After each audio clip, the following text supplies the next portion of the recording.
আসসালামু আলাইকুম। আমি আপনাদের পাবনার ভাই, পাবনার কিন্তু পাবনার অবশ্যই অবশ্যই। ঘটনা হচ্ছে এগুলি দেখতেছেন আমাদের দেশীয় মাছ।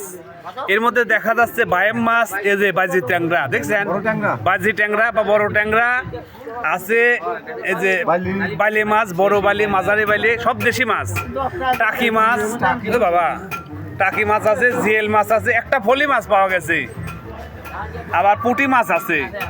তো ঘটনা হচ্ছে এই মাছগুলো কোন তেন আসলে সেটাও জানার বিষয়। অবশ্যই। তো মাছগুলো মারছে কিরা, খুবই বড় বড় কিরা। মাছগুলো মারছে কিরা, ইয়াকুব ভাই। এই ইয়াকুব ভাই, তার মানে আপনি মারিছেন। Yes. এই ঘটনা হচ্ছে এই মাছগুলো কোন তেন মারলেন, এই যাবতীয় এই ইসামতি নদীর তেন, অর্থাৎ এই যে আওয়ামী লীগের সুপ্পু সাহেব, সুপ্পু, তাই তো সুপ্পু কিন্তু কথা কিন্তু রাখছিলেন, নদীটা কাটেছে ট্রেন চালু না করে পারে। এই নদী কাটার ফলে কিন্তু আপনি মাছ মারি পারতেছেন। অবশ্যই। হ্যাঁ, তাহলে তো যাই হোক, ধন্যবাদ চুপ্পু সাহেবকে। তো একটা কথা তো আমার রাখছিলি, পাবনার ইসামতি নদী কাটার পরে এই মাছগুলির আমরা পাচ্ছি প্রতিদিন, সকাল বিকাল, এবং আমরা জনগণ সবাই পাচ্ছি। আপনারাও তো ইসামতির মাছ কেনেন, কাকা কেনেন ইসামতির মাছ। তো ইসামতির মাছ কিন্তু খুবই স্বাদ লাগে। তো যারা যারা ইসামতি নদীর মাছ কিনতে যান, কিনতে পারেন। আর যদি মনে করেন যে আমি মারি খাবো, মারবেও পারেন, কোনো বাধা বিঘ্ন নাই। বড়শি ফেলালেও ভালো ভালো মাছ পাওয়া যাচ্ছে বর্তমানে। আবার বড় বড় জাল লাগায়, বেড় জাল লাগায় টানতেছে বড় বড় ললা মাছ, কাতল মাছ, তেলাপিয়া মাছ। না, 5 কেজি কি ছিল তেলাপিয়া, এই সে ইসামতির 5 কেজি ওজনের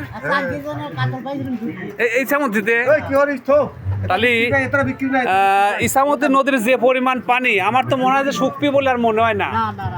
পানি শুকার কোনো আশঙ্কা নাই। এই যে সুন্দর সুন্দর মাছ আমাদের কৈজুরিপুর বাজারে পাওয়া যায় ইসামতি নদীর মাছ, এবং অন্যান্য বাজারেও মনে হয় পাওয়া যায়। যেহেতু নদী চলে গেছে, মনে করেন যে প্রতিটা এলাকার আশপাশ দিয়ে কিছু কিছু গ্রামের মধ্যে দিয়ে এই ইসামতি নদী চলে গেছে, সেই সব গ্রামে লোকজন যদি মারে তারাও পায়। আপনারা ইচ্ছা করলে কিনেও খাওয়াতে পারেন, মারেও খাওয়াতে পারেন। এই সেই আমাদের সেই ভাইরাল ইসামতি নদীর মাছ। সুপ্পু সাহেব নদী কাটেছিলে, এই প্রজেক্টটা এখনো চলমান আছে এখনো। আর মাছ মারে হচ্ছে আমার এই ইয়াকুব ভাই। ইয়াকুব ভাই কিন্তু একটা বিশিষ্ট মানুষ। তো সবাই ভালো থাকবেন, সুস্থ থাকবেন, আল্লাহ হাফেজ। পাবনার ভাই সব দেখাইছি, সব দেখাইছি। আপনার শাওরি বাড়িতে বন্ধু কিনবি আসবি, চিতলের দেখাইছি তো। এই যে চিতল মাছ, এই যে বিশাল চিতল।